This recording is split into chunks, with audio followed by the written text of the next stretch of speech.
Donc, je m'appelle Samba Ndiaye, je suis le directeur général de la Société des infrastructures de réparation navale, qui est une société parapublique. Alors, je m'en vais m'appesantir un peu sur la création de cette société, qui est, j'allais dire, un échantillon du partenariat public-privé.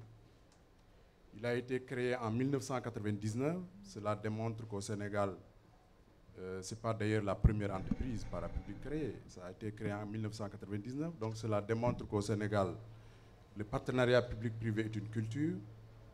Je dis que c'est un échantillon en ce sens que cette société est détenue à 99% par l'État du Sénégal et 1% du capital est détenu par des privés nationaux. Donc, au Sénégal, le partenariat public-privé a d'abord été un problème interne, où une société a été créée avec des partenaires privés nationaux. Alors, une fois la société créée, donc, très bien. Alors, l'État du Sénégal nous a demandé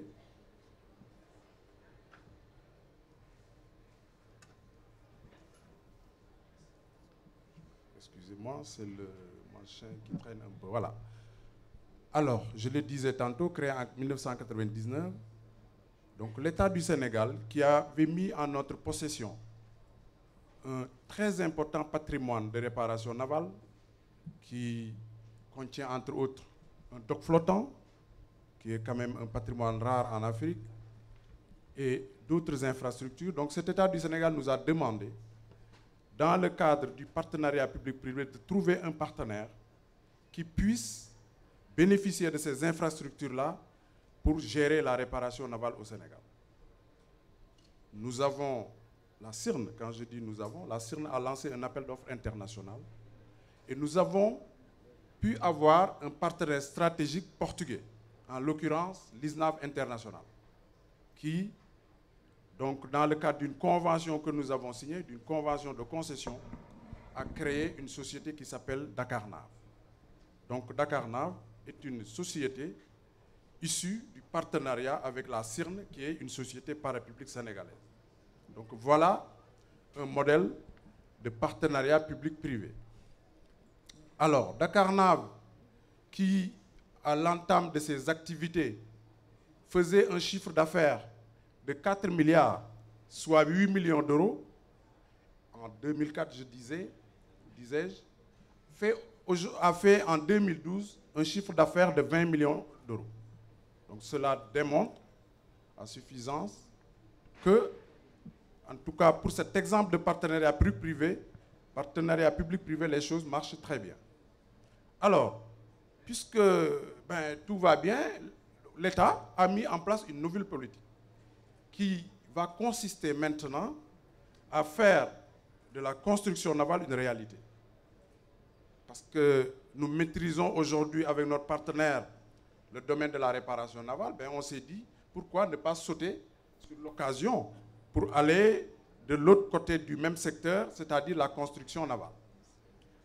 Pour faire la construction navale, nous avons démarré un long processus d'études, parce que cela nécessite quand même des études, parce que la finalité, c'est de trouver des partenaires avec qui nous allons créer des sociétés de construction navale.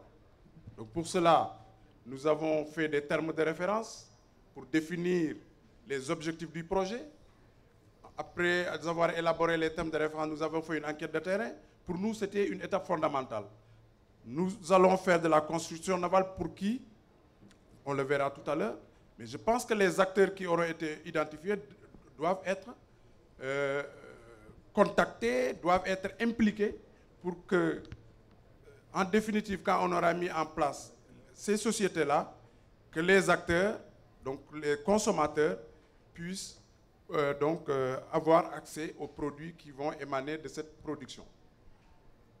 Alors, donc après les termes de référence et l'enquête de terrain, bien entendu, nous avons élaboré des modèles de pirogue, et vous les verrez tout à l'heure. Nous allons passer très rapidement sur tout ça. Les termes de référence donc, détermine les objectifs du projet. Vous avez vu, première phase du projet, c'est le renouvellement de la flotte de pêche artisanale au Sénégal. Alors, vous savez, le Sénégal est un pays de pêche qui fait 700 km de côte. Heureusement ou malheureusement, heureusement parce que quand même, cette pêche, même si elle est traditionnelle, nous a permis de régler pas mal de problèmes, en ce sens qu'elle a créé beaucoup de richesses, malheureusement, parce qu'elle est faite aussi, en tout cas sa logistique est faite de bois, donc de pirogues traditionnelles. Donc la première étape du projet, c'est de renouveler cette flotte de pêche artisanale. La deuxième étape va concerner le transport inter- et intra-urbain. Comme j'ai dit tout à l'heure, le Sénégal, c'est 700 km de côte. Pour aller d'une ville à une autre, aujourd'hui, malheureusement, on n'utilise pas la mer. Et nous avons ici l'opportunité d'utiliser la mer. La troisième étape concernera la flotte de plaisance. Vous savez, le Sénégal est un pays touristique.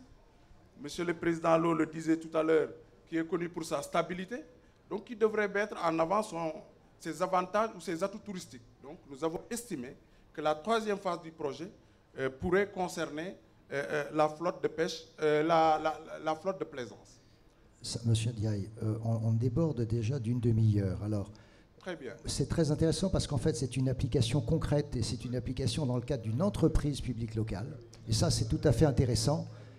Mais voilà, je pense que voilà, hein, je suis désolé, c'est vraiment intéressant parce que c'est ce que l'on évoquait aussi au début. Mais là, il faut un petit peu accélérer le calendrier. Le timing. Donc, je vais résumer le document. Alors, aujourd'hui, nous travaillons sur la première phase du projet, qui concerne le renouvellement de la flotte de pêche artisanale. De ce point de vue, qu'est-ce qui a été fait? J'ai expliqué tout à l'heure qu'il y a eu tout un processus d'enquête de terrain, de conception de modèles de pirogues et finalement de réalisation de prototypes. Tout ceci a été fait dans une démarche inclusive. C'était pour permettre aux acteurs de pouvoir se sentir concernés par le projet. Cette sensibilisation nous a permis d'avoir des atouts pour convaincre des partenaires privés. Et le premier partenaire qui s'est signalé est un partenaire italien. Aujourd'hui, nous venons de mettre en place une société de production de pirogues qui s'appelle Sengalghi, pour lequel donc, disons, le partenaire italien, qui s'appelle Madre Natura, détient 51% du capital. Et le Sénégal détient les 49%. La deuxième phase, que nous allons démarrer incessamment, suivra le même processus où nous mènerons des enquêtes de terrain auprès des utilisateurs du transport maritime.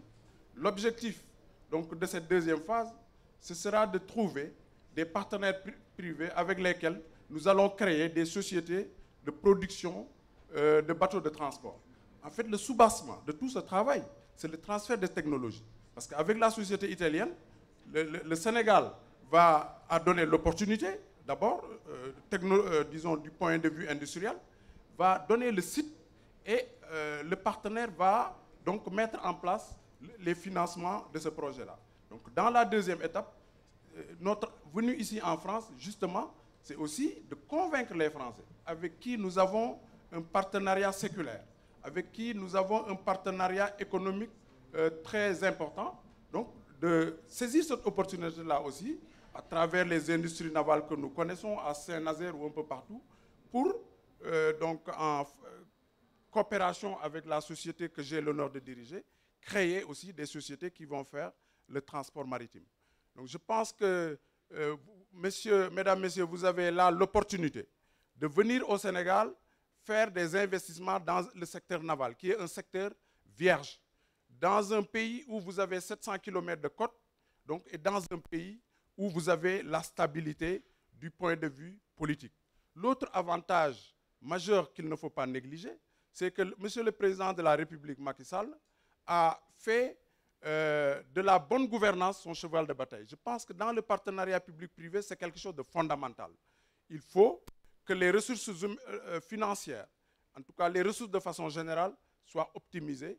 Je pense que le président Macky Sall en a fait son cheval de bataille et ceci donc, devrait aussi rassurer les partenaires privés à venir au Sénégal. En tout cas, pour terminer, je voudrais ici, en tant que directeur général de la Société des infrastructures de réparation navale, vous assurer que ces opportunités-là, nous les avons, qui constituent un potentiel qui n'était pas exploité. Aujourd'hui, nous les avons mis sur la table et nous sommes prêts à vous accueillir pour qu'ensemble, nous puissions créer de l'industrie en Afrique. Parce qu'en Afrique, vous avez une main-d'œuvre accessible. En Afrique, vous avez tout à faire. Et je pense que le redéploiement de vos industries pourra se faire dans cet espace africain qui est là, accessible, disponible. Et le Sénégal est un exemple, en tout cas, de pays stable qui pourra vous accueillir. Donc, bienvenue au Sénégal et merci de votre attention.